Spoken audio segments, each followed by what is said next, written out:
আপনার তো নামাজ পড়ার কোনো দরকার নাই গো নবী। এত রাত নামাজ পড়েন, নামাজ পড়তে পড়তে আমি আয়েশা সকালবেলা আপনার দেখি আপনার পায়ের মধ্যে পানি জমে গেছে গো নবী। নামাজে দাঁড়ায় থাকতে থাকতে আপনার পায়ের পাতায় পানি জমে গেছে। বুখারীর মধ্যে আছে আমার বিশ্ব নবী এত পরিমাণ লম্বা কেরত নামাজে পড়তেন। আমার নবী একদিনেই প্রতি রাত্রে আমার নবী নামাজের মধ্যে 30 পারা কোরআন খতম করতেন। মা আয়েশা সিদ্দিকা সকালবেলা নবীর জড়িয়ে ধরে বলে, নবীজি আমি আয়েশা আপনার কষ্ট সহ্য করতে পারি না গো নবী। যেই মানুষটার চেহারার খাতিরে আমার আল্লাহ তামাম পৃথিবী বানিয়েছে, যেই মানুষটার দেখলে একবার স্বপ্ন দেখলে গুনাহ মাফ হয়ে যাবে, ওই মানুষটার তো নামাজ পড়ার দরকার কি গো নবী? আমার নবী বলে, আয়েশা রে, কিয়ামতের মাঠে আমার আল্লাহ যদি আমলের হিসাব নেয় রে আয়েশা, দুনিয়ায় কয়দিন বাঁচবো কোনো গ্যারান্টি নাই, মৃত্যু আমাদের হবেই হবে। কুল্লু নাফসিন যায়কাতুল মাউত সুম্মা ইলাইনা তুরজাউন। আল্লাহ বলেন মৃত্যু বরং তোমাদেরকে করতেই হবে, আমি আল্লাহর কাছে তোমাদেরকে দাঁড়াইতে হবে। ওই কিয়ামতের মাঠে জাহান্নামের আগুন ঠান্ডা করার মতো পৃথিবীতে কোনো মেডিসিন নেই, একটা মাত্র মেডিসিন, যেটা হলো চোখের পানি। ঘরে বাড়িতে আগুন লাগলে ফায়ার সার্ভিস দমকল বাহিনী এসে আগুন পানি দিয়া আগুনকে নিভায়, কিন্তু জাহান্নামে কবরে যদি আগুন লেগে যায় পৃথিবীর কোনো পানিতে কাজ হবে না, একমাত্র চোখের পানি, 2 ফোঁটা চোখের পানি।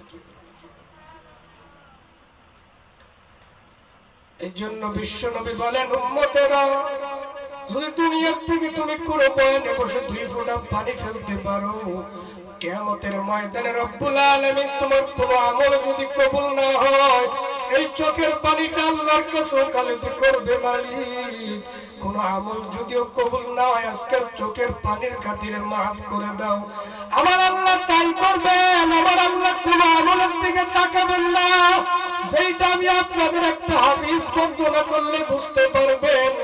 বিশ্ব নবীর কাছে নবী একজন বিবি, প্রিয় বিবি মা আয়েশা সিদ্দিকা বর্ণনা করেন, নবী গো সারা রাত আপনি নামাজ পড়েন, আপনার তো নামাজ পড়ার কোনো দরকার নাই গো নবী। এত রাত নামাজ পড়েন, নামাজ পড়তে পড়তে আমি আয়েশা সকালবেলা আপনার দেখি আপনার পায়ের মধ্যে পানি জমে গেছে গো নবী। নামাজে দাঁড়ায় থাকতে থাকতে আপনার পায়ের পাতায় পানি জমে গেছে। বুখারীর মধ্যে আছে আমার বিশ্ব নবী এত পরিমাণ লম্বা কেরত নামাজে পড়তেন। আমার নবী একদিনেই প্রতি রাত্রে আমার নবী নামাজের মধ্যে 30 পারা কোরআন খতম করতেন। মা আয়েশা সিদ্দিকা সকালবেলা নবীর জড়িয়ে ধরে বলে, নবীজি আমি আয়েশা আপনার কষ্ট সহ্য করতে পারি না গো নবী। যেই মানুষটার চেহারার খাতিরে আমার আল্লাহ তামাম পৃথিবী বানিয়েছে, যেই মানুষটার দেখলে একবার স্বপ্ন দেখলে গুনাহ মাফ হয়ে যাবে, ওই মানুষটার তো নামাজ পড়ার দরকার কি গো নবী?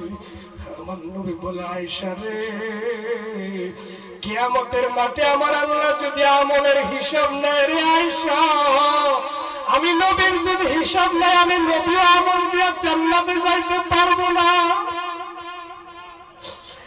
ও মা, সেই মানুষটা হাসলে আমার আল্লাহ নিজে কুদরতি ভাবে হাসে, যেই মানুষটা কাঁদলে আমার আল্লাহর কলিজায় আঘাত লাগিয়া যায়, ওই মানুষটা যদি এই কথা বলে তাহলে আপনার আমার অবস্থা কি হবে?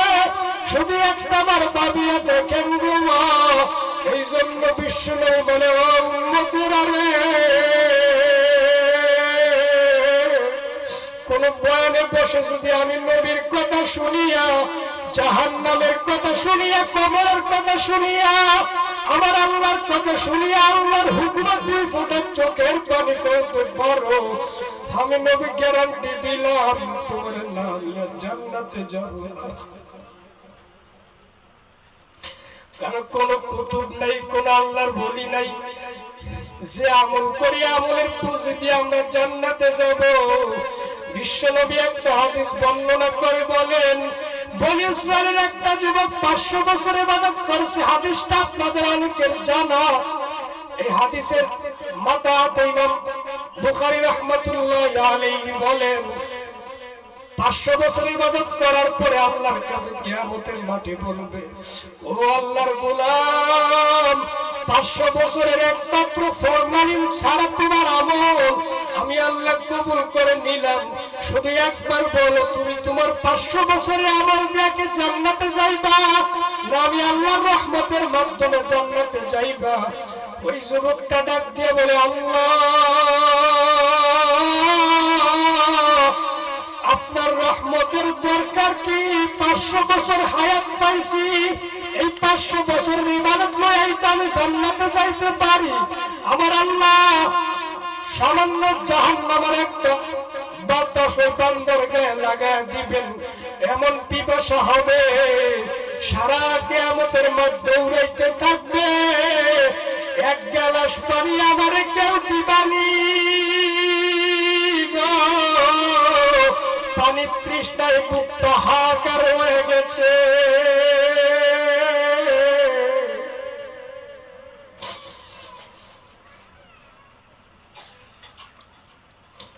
একজন ডাক দিয়ে বলে, ভাই তুমি এমন চিল্লাও কে? বলে, আমার এই একটা পানি দিবা, এক গ্লাস পানি দিবা।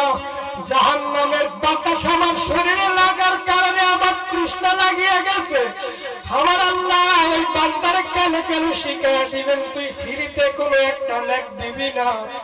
ওই বান্দা বলে, ভাই তোমারে আমি তৃষ্ণা মিটাইতে পারি, এক গ্লাস পানি দিতে পারি, বিনিময় তুমি আমার কি দিবা তাই বলো। বলে, তুমি কি চাও? যা চাইবা তাই পাইবা। বলে, তোমার 500 বছরের আমল আমারে দিয়া দাও, তুমি আমার এক গ্লাস পানি নাও। ওই বান্দা পানিটা খায় আল্লাহর সেজদা করে বলবে, মালিক রে, আসলে আমার আমল দিয়ে আমি জান্নাতে যাইতে পারবো না, তোমার রহমতের দরজাটা খুলিয়া দাও গো মালিক।